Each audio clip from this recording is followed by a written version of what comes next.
राम राम भाई सारण है। स्वागत है आपका अपने channel NCERT classes bye Patel sir में। आज की इस क्लास में हम कवर करने वाले हैं एनसीईआरटी साइंस 6 क्लास के अंतर्गत चैप्टर 10 चुम्बकों द्वारा मनोरंजन। तो इसका ये पार्ट 1 है जिसमें हम कवर करने वाले हैं चुम्बक के बारे में और चुम्बक कैसे खोजा गया है इसके बारे में। इससे ठीक अगले जो पार्ट है पार्ट 2 उसमें हम पढ़ेंगे चुम्बक के ध्रुव के बारे में और चुम्बकीय पदार्थ अनुचुम्बकीय पदार्थों के बारे में और जो चुम्बकीय आकर्षण प्रतिकर्षण होते हैं उनके बारे में हम अध्ययन करेंगे। तो चलिए शुरू करते हैं चुम्बकों द्वारा मनोरंजन का पार्ट 1। सबसे पहले हम देखेंगे चुंबक के बारे में कि चुंबक क्या होता है। तो पहेली तथा बूझो जो दो बच्चे हैं वो क्या करते हैं, ऐसे स्थान पर गए हैं जहां अपशिष्ट कूड़ा कबाड़ पदार्थ के बड़े बड़े ढेर थे। क्या थे? ऐसे स्थान पर गए हैं दोनों जहां अपशिष्ट कूड़ा कबाड़ पदार्थ के बड़े बड़े ढेर थे। जैसा कि आप देख पा रहे होंगे इस दृश्य में, जहाँ पर क्रेन की सहायता से कूड़ा कबाड़ में से जो है निकाले जा रहे हैं कई प्रकार के कूड़ा कबाड़ में से पदार्थ। कुछ प्रोत्साहक घटना घट रही थी। इस प्रकार से वो लोग उस स्थान पर गए थे जहाँ कूड़े के ढेर की ओर एक क्रेन जा रही थी। तो क्या था? एक कूड़े के ढेर की ओर एक क्रेन जा रही थी। क्रेन ने इस ढेर की ओर एक गुटके को नीचे किया। तो क्रेन ने क्या किया, एक ढेर की ओर अपने जो गुटका था उसको अपने इसने नीचे किया और फिर वह गुटका ऊपर उठाने लगा। फिर उस क्या करने लगा, गुटका जो है ऊपर उठाने लगा। अनुमान कीजिए यहाँ क्या हुआ। बेकार पुराने लोहे के बहुत से टुकड़े गुटके के साथ चिपककर क्रेन के साथ भी जाने लगे। तो क्या क्या होता है इधर, जो कबाड़ वाला या अपशिष्ट कूड़ा कबाड़ वाले जो पदार्थ थे या ढेर था जो, उसमें से पदार्थ के बड़े बड़े कण तो हैं जो वो बाहर आने लगे क्रेन की सहायता से।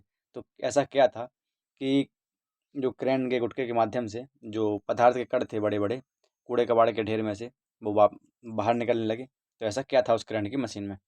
तो बेकार पुराने लोहे के बहुत से टुकड़े गुटके के साथ चिपक कर क्रेन के साथ जाने लगे। तो चिपक कर जाने लगे, इस प्रकार की बात हो रही है। तो क्या होगा कि क्रेन में ऐसा क्या था कि जिससे जो लोहे के पदार्थ के छोटे छोटे बड़े छोटे या बड़े टुकड़े थे वो उसके साथ क्यों चिपक कर जा रहे थे? तो कोई चुंबकीय चीज़ होगी। तो चुंबक क्या है? चुंबक ऐसा होता है जो जो पदार्थों के कणों को अपनी ओर आकर्षित कर लेता है या अपने साथ चिपका लेता है। नेक्स्ट देखेंगे, उन्होंने अभी अभी चुंबकों के बारे में एक अति रोचक पुस्तक भी पढ़ी है। जो बूझो और पहेली हैं उन दोनों ने अभी अभी चुंबकों के बारे में एक बहुत ही रोचक पुस्तक भी पढ़ी है। तुरंत जान गए थे वो लोग कि क्रेन से अवश्य एक चुंबक जुड़ा हुआ है जो कबाड़ से लोहा चुन रहा है।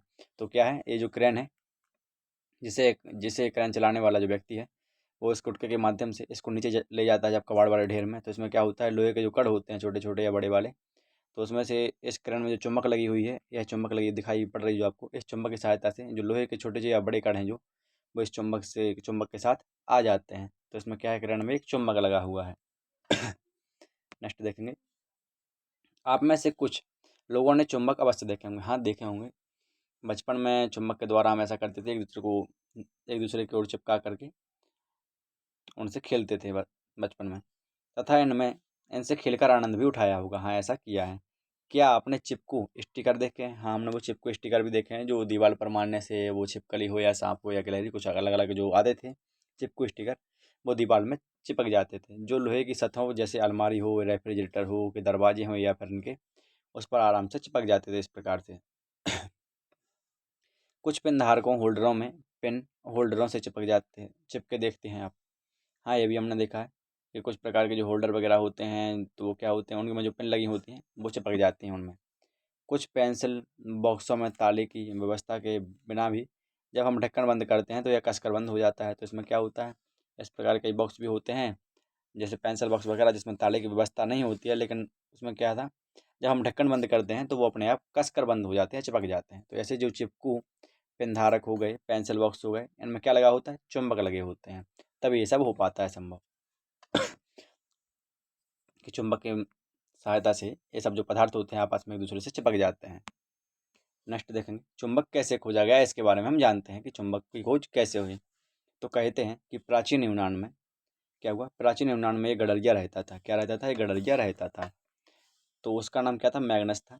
वह अपने भेड़ों तथा बकरियों के झुंड के पास पहाड़ों पर चराने के लिए ले जाता था। क्या करता था वो गडरिया, कि जो मैग्नस नाम का जो गडरिया था वो अपने भेड़ों और बकरियों को झुंड के साथ, एक जो झुंड था उसका, पहाड़ों पर चराने के लिए ले जाता था। भेड़ों पर नियंत्रण के लिए वह अपने साथ एक छड़ी भी रखता था। क्या रखता था? एक छड़ी रखता था भेड़ों पर नियंत्रण के लिए अपने साथ एक छड़ी। छड़ी के एक सिरे पर लोहे की टोपी लगी होती थी छड़ी के एक सिरे पर क्या रहता था, लोहे की एक टोपी। जो लकड़ी की एक छड़ी छड़ रही थी उसके एक सिरे पर, इतने एक सिरे पर लोहे की टोपी लगी हुई थी। एक दिन पहाड़ पर एक चट्टान के ऊपर से इस छड़ी को उठाने में उसे बहुत जोर लगाना पड़ा। तो तो वह आश्चर्यचकित हो गया। तो जब वो पहाड़ से या उस स्थान से जब गुजर रहा था तो उसको क्या हुआ कि उसको उधर से मतलब जो छड़ी थी उसकी, उसको उठाने में या हटाने में बहुत सारा जोर लगाना। तो वह आश्चर्यचकित हो गया कि ऐसा क्यों हो रहा है। तो चट्टान जो थी वो छड़ी को अपनी ओर आकर्षित करती प्रतीत हो रही थी। तो क्या था, जो पहाड़ पर जब वो चराने के लिए गया था अपने भेड़ों को, तो उसने क्या महसूस किया कि जो चट्टान थी वो छड़ी को, उसकी जो छड़ी में उसका लोहा का वो भाग लगा हुआ था हिस्सा, तो उसको अपनी ओर आकर्षित कर रही थी, जिससे उसे छड़ी को उठाने में बहुत जोर लगाना पड़ रहा था। तो क्या था, वो चट्टान जो थी वो उस छड़ी को या लोहे को उसको आकर्षित कर रही थी। तो उसमें क्या था, चट्टान में कोई चुंबक थी, इस प्रकार की अनुमान लगाया गया। तो यह जो चट्टान थी एक प्राकृतिक प्राकृतिक चुंबक थी। तो जो चट्टान है, जहाँ गड़रिया अपने जो भेड़ बकरियों को चराने के लिए गया है, जहाँ पर उसे जो चुंबकीय शक्ति की मतलब महसूस हुआ है, आभास हुआ है, तो वह क्या थी, वो चट्टान में एक प्राकृतिक चुंबक थी। और इसने गड़रिया की छड़ी की जो लोहे की टोपी थी उसको अपनी ओर आकर्षित कर लिया था। कहा जाता है कि इस प्रकार प्राकृतिक चुंबक की खोज हुई थी। तो इस प्रकार से बताते हैं पूर्वज लोग, या उनके अनुसार ऐसा माना जाता है कि इस प्रकार से चुंबक की खोज हुई थी। संभवतः उस गड़रिये के नाम पर उस पत्थर को मैग्नेटाइट नाम दिया गया है। तो जो गड़रिया था मैग्नस, उसी के नाम पर संभवतः ऐसा माना जाता है कि जो पत्थर है मैग्नेटाइट, पत्थर का जो अयस्क है या लोहे का जो अयस्क है, उसको उसी के नाम पर नाम दिया गया है, मैग्नेटाइट।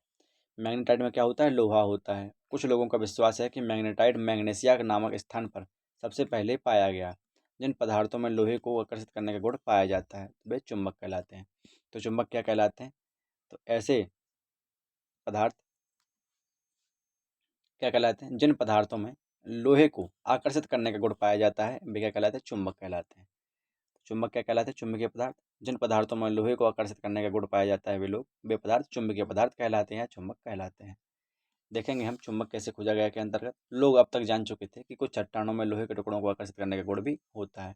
तो वो गड़रिये की जो घटना थी उसके बाद लोग जान चुके थे या परिचित हो चुके थे कि जो चट्टानें होती हैं उनमें भी लोहे के टुकड़े को आकर्षित करने का गुण होता है। उन्होंने यह भी पाया कि चट्टानों के इन छोटे छोटे टुकड़ों में विशेष गुण भी होते हैं। हाँ, होते हैं। प्राकृतिक रूप से मिलने वाले इन पदार्थों को उन्होंने चुंबक कहा। तत्पश्चात लोहे के जो टुकड़े थे उससे चुंबक बनाने की विधि का आविष्कार हुआ था। तो क्या था, इस प्रकार की खोज करने के बाद क्या किया उन लोगों ने, लोहे के जो टुकड़े थे उनसे चुंबक बनाने की विधि का भी आविष्कार हो गया। इसे क्या कहते हैं, कृत्रिम चुंबक कहते हैं। आजकल विभिन्न आकृतियों के कृत्रिम चुंबक बनाए जाते हैं।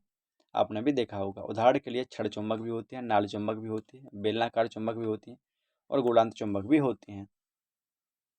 इस प्रकार से चुंबक के अनेक प्रकार होते हैं, आप देख सकते हैं।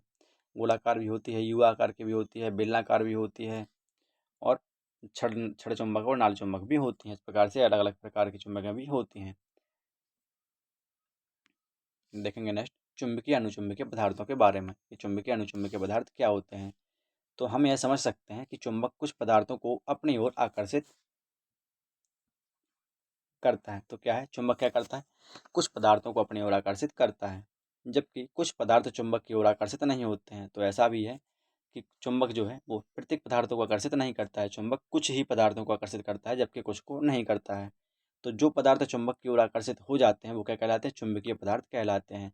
जैसे लोहा हो गया, निकल हो गया, कोबाल्ट हो गया, ये सब पदार्थ कैसे हैं, चुंबक की ओर आकर्षित हो जाते हैं। तो पदार्थ क्या कहलाएंगे, चुंबकीय पदार्थ कहलाएंगे।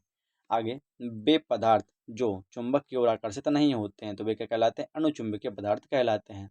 क्या कहलाते हैं, अनुचुंबकीय पदार्थ कहलाते हैं वे पदार्थ जो चुंबक की ओर आकर्षित नहीं होते हैं। आप आगे देखेंगे हम वे कौन कौन से पदार्थ हैं जो आपने अचुंबकीय पाए हैं और जो आपने चुंबकीय पाए हैं, कि कौन कौन सी ऐसी वस्तुएं हैं, पदार्थ हैं जो जिनमें चुंबक पाया जाता है या चुंबकीय गुण होता है। नेक्स्ट देखेंगे हम एक सारणी के माध्यम से चुंबकीय अनुचुंबकीय पदार्थों को। तो चुंबक द्वारा आकर्षित होने वाली वस्तुओं का पता लगाना, कौन कौन वस्तुएं चुंबक द्वारा आकर्षित होती हैं, कौन कौन नहीं। तो वस्तु का नाम क्या है, देखेंगे वस्तु का नाम के माध्यम से। फिर देखेंगे पदार्थ जिसकी वस्तु बनी हुई है, चाहे वो कपड़े की हो, चाहे प्लास्टिक की हो, एल्यूमिनियम की हो, लकड़ी की, कांच की, लोहे की या अन्य कोई पदार्थ की। और मैग्नेट छड़ी को देखेंगे जो चुंबक द्वारा आकर्षित होती है, हाँ या नहीं। जो लोहे की गेंद है तो वो क्या होगी, आकर्षित होगी कि नहीं होगी? वो आकर्षित होगी चुंबक से। क्यों होगी? क्योंकि वो लोहे से बनी हुई है। आगे देखेंगे स्केल जो है वो आकर्षित होगी कि नहीं होगी? तो स्केल आकर्षित नहीं होगी। क्यों नहीं होगी? क्योंकि वो प्लास्टिक की बनी हुई है और प्लास्टिक में चुंबकीय गुण नहीं पाया जाता है, अर्थात वो चुंबक द्वारा आकर्षित नहीं होती है। आगे देखेंगे जूता। तो जूता जो है वो चुंबक द्वारा आकर्षित होगा कि नहीं होगा? वो नहीं होगा। क्यों? क्योंकि वो चमड़े का बना हुआ है, तो आकर्षित नहीं होगा। नेक्स्ट देखेंगे चुंबकीय अनुचुंबकीय पदार्थ के अंतर्गत किसी चुंबक को रेत अथवा मिट्टी में जब रगड़ा जाता है तो चुंबक का क्या होता है? चुंबक को फिर उसके बाद बाहर निकालते हैं, तो क्या चुंबक के साथ कुछ रेत अथवा मिट्टी के कण चिपक गए हैं? तो हाँ, ऐसा होता है कि जब चुंबक को रेत अथवा मिट्टी में रगड़ा जाता है तो चुंबक के साथ कुछ रेत या मिट्टी के कण चिपक जाते हैं। अब इन रेत अथवा मिट्टी के कणों को हटाने के लिए चुंबक को आराम से हिलाएं, तो क्या होता है? ये सब हट जाते हैं, या कुछ कण अब भी चिपके रहते हैं इसमें मिट्टी के या रेत के। तो ये मिट्टी से उठाए गए लोहे के छोटे या लोहे का बुरादा भी हो सकते हैं। तो क्या होते हैं ये? जब ये मिट्टी से उठाए गए या रेत से उठाए गए लोहे के छोटे टुकड़े या लोहे का बुरादा हो सकते हैं। आगे नेक्स्ट पार्ट में हम देखेंगे चुंबकों द्वारा मनोरंजन के पार्ट सेकंड में चुंबक के ध्रुव के बारे में, और चुंबक के अंतर्गत जो आकर्षण और प्रतिकर्षण होता है, चुंबकीय आकर्षण प्रतिकर्षण, उनके बारे में हम अध्ययन करने वाले हैं पार्ट सेकंड में।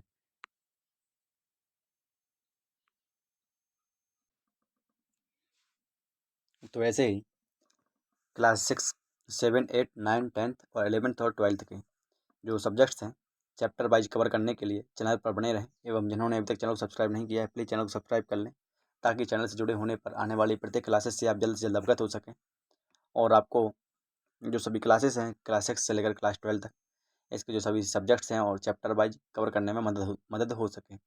तो चलिए मिलते हैं अगली क्लास में एक और अगले नए टॉपिक के साथ। तब तक के लिए थैंक यू, वेलकम, जय श्री राम।